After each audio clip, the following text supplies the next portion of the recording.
Okay, so Nam Academy, today will be about attention problems. I'm not here to diagnose things. There's like a million ideas on ADHD. I'm not here to get into a debate. I'm just here to point out some interesting concepts about recovery and attention problems. Something to consider. Okay? So lots of people struggle with attention. You know, they got school, they got work. And I don't recommend this, but one person I knew when I was in school, he had like 3 girlfriends. Not recommended if you want to stay focused. Girlfriends, boyfriends, I just don't recommend more than one. I think that you get interpersonal problems. So you have divided attention. You have your hobbies. You have your, can you think of some things that take your time? Family. Okay. Pets. Going back to family, some people have more than one family, right? They got exes. They got kids with some exes. Some people have exes with multiple kids from multiple relationships. And everyone gets a birthday once a year, and everyone has to go to school and has first proms and stuff, right? Like family, it's a big one. What else? Pets. What else? Celebrations. What else consumes attention? Laundry. Okay, other people, come on. Television.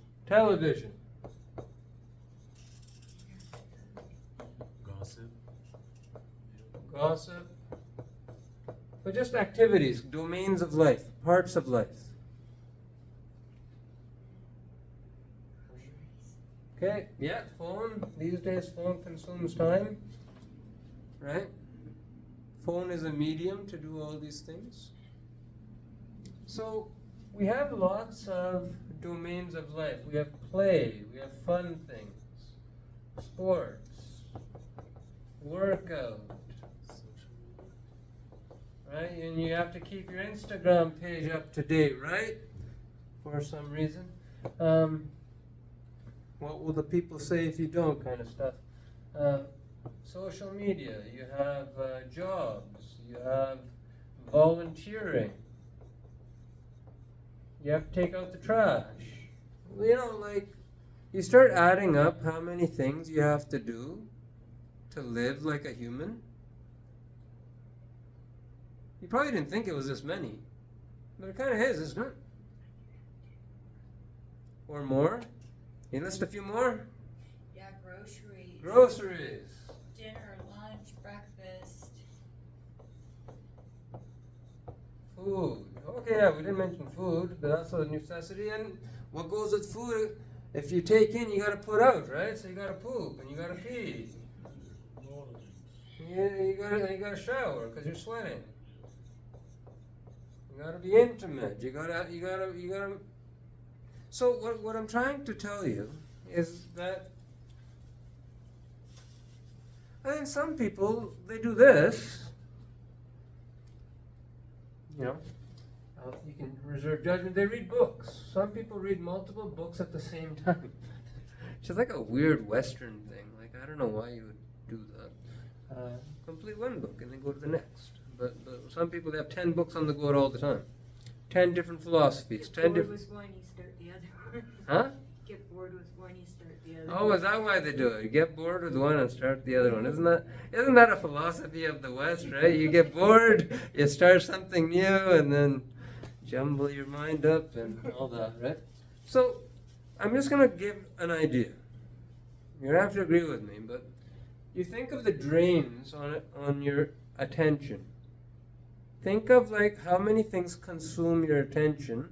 And I didn't put drugs or alcohol on this. But all of this stuff stays there, and then you add drugs and alcohol, and all of a sudden, your capacity to give attention isn't as good. So there's the things you got to do, and then there's the things that consume your attention, right? Things that like the phone, like drugs, like, and you can start to see why your family's mad at you when you're not there. Because then if you're not doing it, your wife is, or your spouse is, or your mom is, or your dad is. Because there's a lot that goes into a human. If you have kids, then their business is your business. And you can start to see where trauma comes from. So much trauma is just neglect. It's just not there. Absence of attention. But you can see why it happens, because any one of these things can suddenly pull all your attention. But fortunately, we have sophisticated minds. We can multitask and take on multiple things. And so I want to talk about the attention problem. So, what if your attention problem is you already got a lot on the plate, and somebody comes up to you, hey, can you take this on too? And you're like, yeah. You ever do that? You don't got time, but someone says, can you do this? And you say, yeah. Sometimes no. Yeah? Do you sometimes say no? But do you always say no? No. Mostly yes. Do you say yes when sometimes you should have probably said no? Yeah. Yeah. Sometimes no. Why do you say yes when you should have said no? Guilt Guilt. Why? What's the guilt from? from missed interactions, From what? broken promises. From broken promises. You said you'd do this, you didn't. Maybe they've forgotten about it, maybe they remember it, but you remember it, so then you're like, okay, I messed that up, now I'm not going to mess the next thing up. And what if this is your chance to make it all up? Let's say you do that, I'm just going to take a sidetrack. Let's say you hit that promise and you make it. Does that make it better? It doesn't. Just because you messed up 20 years of stuff and you got something right now does not take away the 20 years. It's very important you stop trying to make it better in that way. You can't. Not in that way. There's other ways you can make it better, but you can't make it better by taking on another thing. But the psychology, it goes like this. You feel guilty. So you say yes. Hey, I'm like this. It's not just you. It's not just people with addiction. This is everybody. Which is why attention is like a big issue in society, right? You say yes when you really don't have the time. Why do you say yes? It's due to people pleasing. Due to pressure. What drives people pleasing? It's the same stuff. It's shame. It's fear. It's guilt. What if I say no, will they leave me? You ever have that? Or if I say no, maybe they won't talk to me. Maybe my kids won't spend time. Like, it gets extreme. The fear response to saying no. The fear response, if I say no, they're going to remind me of all the bad things that I've done. So better to just say yes and do it and suffer. So, attention problem, perhaps, and maybe it's a yes problem. Sure, maybe you have like some neurotransmitter thing and this and that, and that's,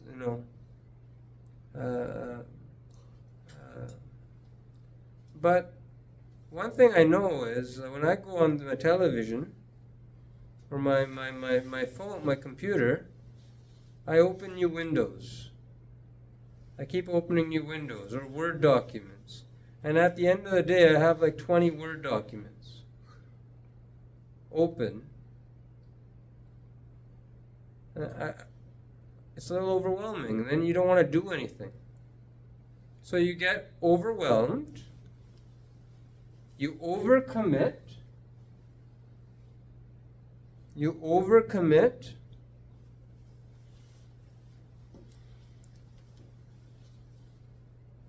and then you underdeliver, or you overdrive. People drink a lot of coffee.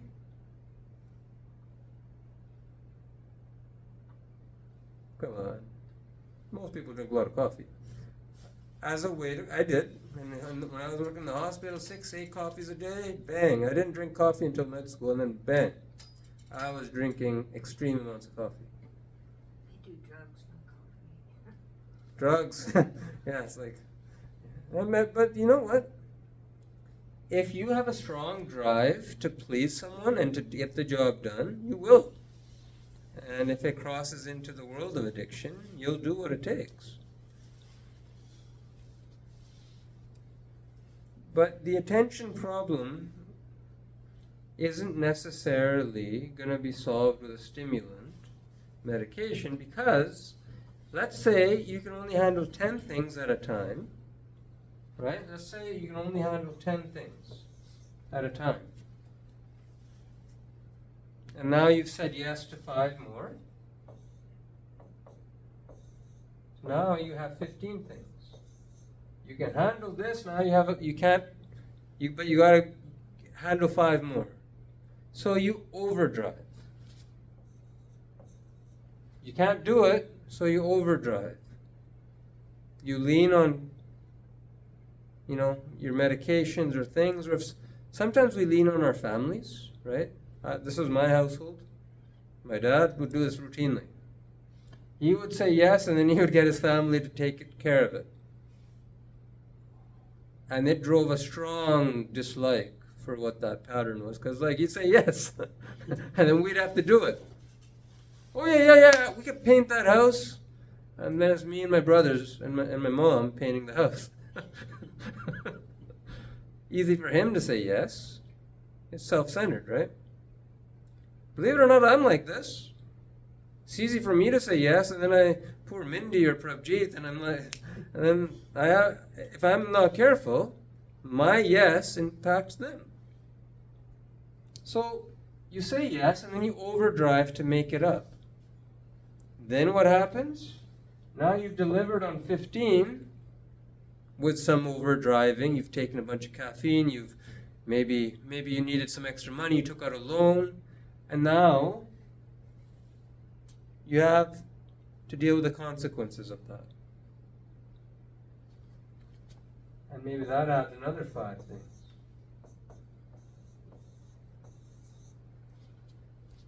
So now you have 20 things on your mind. And the more it gets, you lose focus, right? Yeah.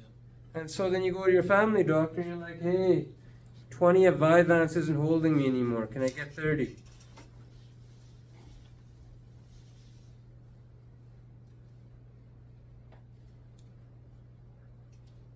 Right? So you get the dose increase.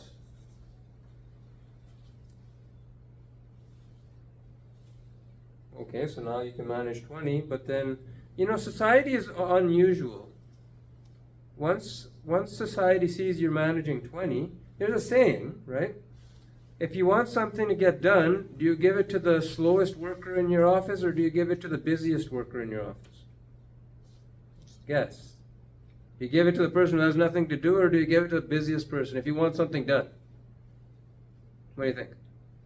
The slower one. The slower one, because you think they have free time. Yeah. Anyone try that? You give it to the person who doesn't have much to do? Do they do it? They can try, right? So Anyone else? I found that when I have finally completed everything that is on my list, I'm absolutely tired, I'm ready to shut down, I have nothing left to do. My parents will come and say to me, oh, you have nothing to do? Well, here's something else for you. And it's like, actually, this is me time now. I need Yeah. to take a break. The reality is why does that person have nothing to do? Look at this. We just made a big list of stuff to do. Be very cautious around people who have nothing to do. Because there's always something to do. So if I need something to do, and I need it done now, I go to Mindy, because Mindy's super busy. But I know Mindy gets it done. Mindy, can you take this on? And I know, so I have to be cautious. I can't just give everything. But busy people, you give them something, and then they get it done. So this is what happens. So now you get used to doing 20 things. People get used to you, and then they give you 5 more. So now you get to 25. And on it goes. And then you go to your doctor and you say 10, 20, 30 of Vyvanse isn't doing. Can we up it to 60? And that doesn't do it. Can we change the medication? That doesn't do it. Can people start medicating themselves? And you start getting into a difficult... And that's an extreme case, but I'm just trying to illustrate. If it's maybe not an attention problem, maybe it's like you're a human. Every human has a different neurobiology. Some people can't handle as much, other people can handle more. There's personality types. Some people can multitask. Some people can handle 5 things. Some people can handle 10 things. Some people can handle 20 things at a time. But what does social media tell you? People put up on social media all the best of their life, right? Look at this great food I'm eating. Look at this. You know, they might be arguing in the car, but in like a perfect relationship on the Instagram, right? People show their best and makes you want to be like them. So maybe you're a 5. We need 5s, right? We need people who have low attention spans, who do other things. Maybe they have other skills. Maybe they're like feelings people that just make a person feel really good or something, right? But then society pushes them to be a 20 when they're not meant to be. You have to overdrive to get there.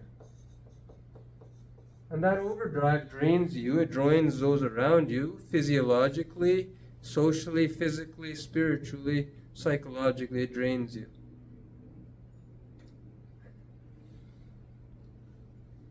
And so I'm just going to suggest, maybe it's not an attention problem, maybe it's a yes problem, a people-pleasing problem that comes from probably trauma, right? Trauma, neglect, whatever drives that strong desire to say yes when you really should say no. People, what people hate more than no is when you say yes and then you say, I couldn't do it. And what people hate even more than that is you say yes and then you don't admit that you couldn't do it. You make excuses, because everyone can tell. Communication 99% nonverbal. So you further complicate your life. And when people come to our center, that's what's happened. They have lives that are complicated, full of broken promises. And so at some point we got to just start saying no. Start reducing our thing to what we can handle. You know, in recovery, we limit cell phones in the early time. We know a person who's coming right out of detox does not have attention span. They hate it, but we take their cell phone. Because I know they can focus on 5 things in recovery, and at NOM, we're taking 4 of those things from them, and they have just 1 left. And the phone is going to be like 10. They have to, if they do that, they're not going to get anything in recovery. We had that problem for years, and we figured it out. So I want you to maybe consider thinking about attention differently. Maybe you're abusing your brain.